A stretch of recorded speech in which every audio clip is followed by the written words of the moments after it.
Hi there! Welcome to Cooking Right.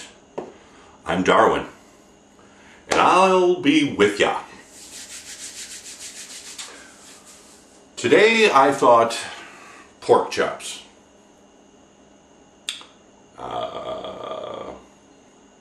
Why did I think pork chops? Who knows? Probably something I heard on the radio about spending in Washington. Who knows? It's all pork anyway. But yes, I'm going to do a homemade Mandarin teriyaki stir-fry type glazed stuffed pork chop. Sounds delicious, doesn't it? It does to me, sir, ma'am, viewer, friends. Let's go with that. So to start, what we're going to do is we're going to heat up our pan. Not too hot, medium heat. Let's go 300 degrees. I have a magnetic induction cooking system that heats magnetic pans. Non-magnetic will not work. I have my mise en place placed behind me with some of the ingredients I need. This is a 1.25 cups of cold water with 2 tablespoons of cornstarch that I will be whisking together to make smooth. As you can see, I'm working on it. Once that is smooth, which I imagine that's pretty smooth, doesn't take long. Cornstarch breaks down fairly nicely in water. That is called a cornstarch slurry. It can be used as a thickening agent in sauces, in braises, stews. Now we have 1/3 cup soy sauce into the mix. I'm going to put this up here, not too close to the pork chop, to prevent cross-contamination. This goes in the sink, which is over there. You can't see that. Next we have, I hope I did this right, 1/4 cup. That was 1/3 cup of soy sauce. This is 1/4 cup of Karo syrup as a sweetener. What I've done is I've sprayed the inside of my measuring device with a non-stick spray. That way the Karo syrup comes out in pretty good fashion. You'll always get some stickage because Karo syrup by nature is very sticky. I also do that when I use honey. Over to the sink. And finally, what we want to use is a 1/4 teaspoon of red pepper. I'm going to just do a palm measurement. 1/4 teaspoon's not that hard to judge. Give it a little splash because I like just to live on the edge, just a tad. Not very close to the edge, just, yeah, a little out there, not too far. Give that a whisk. Our pan's getting nice and hot. Medium heat again. So whisk all this together. Make sure that Karo syrup mixes in nicely.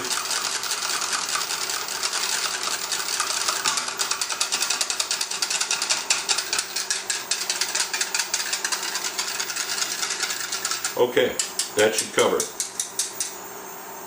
Whisk off to the side and slowly pour this into your pan. Oh, that's beautiful. See that steam rising? That's wonderful. I'm going to go ahead and cool that down a little bit, because that is hot. But it smells delicious. Can you see me through the steam? I hope so. What I've done is I've gone and reduced the heat to 150 degrees. I just want that to come together slowly. I'm at the sink again. I want that to come together slowly and thicken without sticking to the pan too badly. Da da da da da da da da. Little stirring music there for you. Let that whisk nicely together.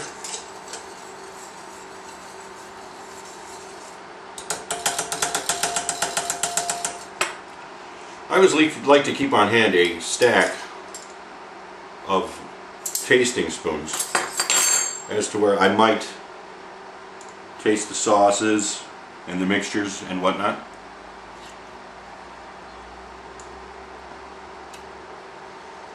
That's not bad. That's not bad at all.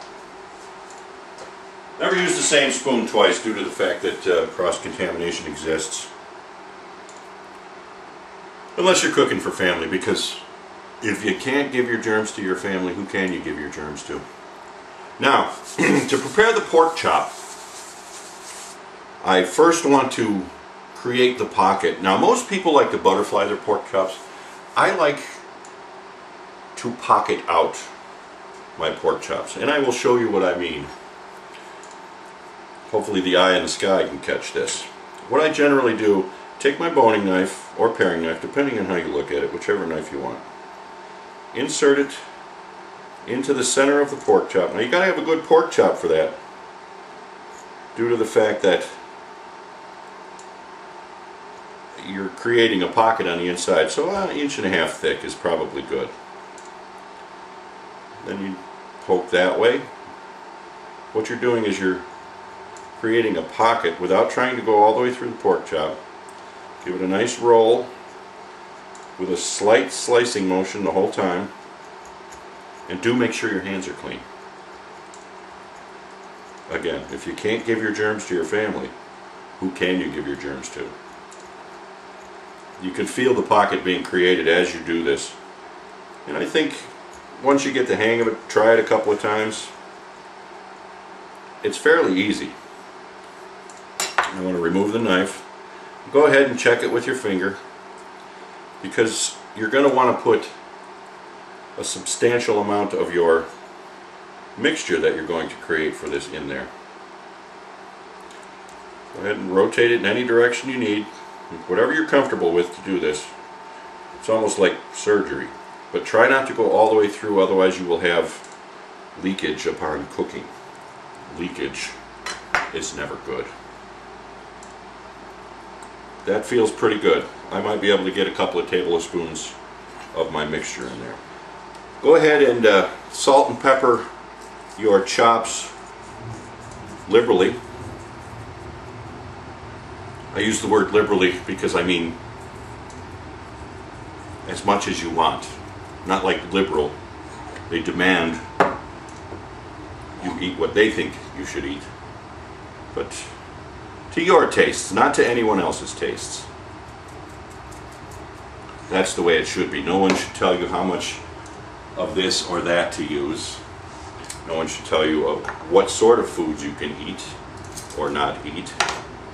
It should be up to you. Again, now flip it over. Go ahead and do the other side. Season it to your taste, to your liking. Salt and pepper. Or whatever you like. It doesn't have to be salt and pepper. Could be just salt, could be just pepper. Heck, you could break the smoky chipotle powder out of the cabinet if you'd like. That's up to you. I like to get a little fat, roll the fat in the spillage on the cutting board,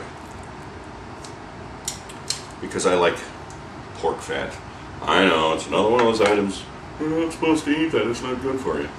Eat it if you like it. I'm going to set this aside for now, and I'm going to retrieve my vegetables. I have said vegetables, hopefully the eye in the sky is noticing that. I'm going to get a rubber spatula for my sauce here, just to make sure things are coming along nicely, and they are. This is thickening up just beautifully. But I think what I might do here is add just a splash of lemon juice for my own well-being. And I use a bottle of lemon juice just due to the fact that Wow. Just due to the fact that I find that if I buy lemons, they tend to turn on me too quickly. I don't use them often enough, which is sad. But just a splash of lemon juice. Oh, that's beautiful. Not even a tablespoon. Oh yeah, look at that's it's getting lovely, just getting beautifully thick.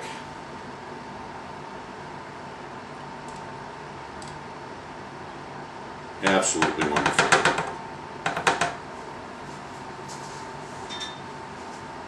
Give it one more taste just to make sure I did the lemon thing right.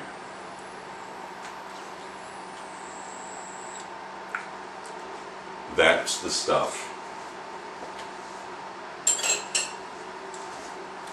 Now I have your basic Oriental vegetable mix. I have your snow peas, watercress, carrots in a baton shape. That's the type of cut. You have broccoli, and any one of these you can put in or leave out. My incredibly gorgeous wife tends not to like mushrooms, so I leave mushrooms out, and red peppers. Notice I've moved my cutting board that had the pork on it. But that should do. That's, you know what, let's not call that should do. We're going to put about 2 tablespoons of vegetables and a white rice mixture inside of each pork chop.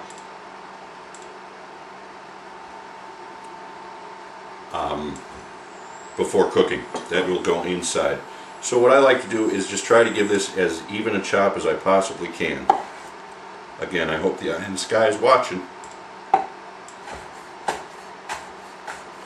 Nice even chop on that. Set that aside. These baton cuts are nice because then you can turn them into a lovely smaller dice, so things will cook evenly. You want things to cook evenly. Pea pods, snow peas, I generally wouldn't do this, but for a stuffing mixture, feel free. It's all going in there. I love the flavor of the casing, so I don't want to miss out on that. Here's another one. Slice that up.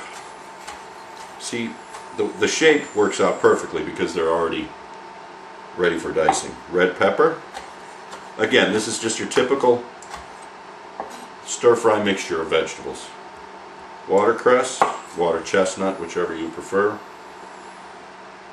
Make sure everything's just about the same size so you get an even cooking time. It'll be inside the pork chop, so not only will it cook inside of the pork chop juices, it will also steam in its own juices.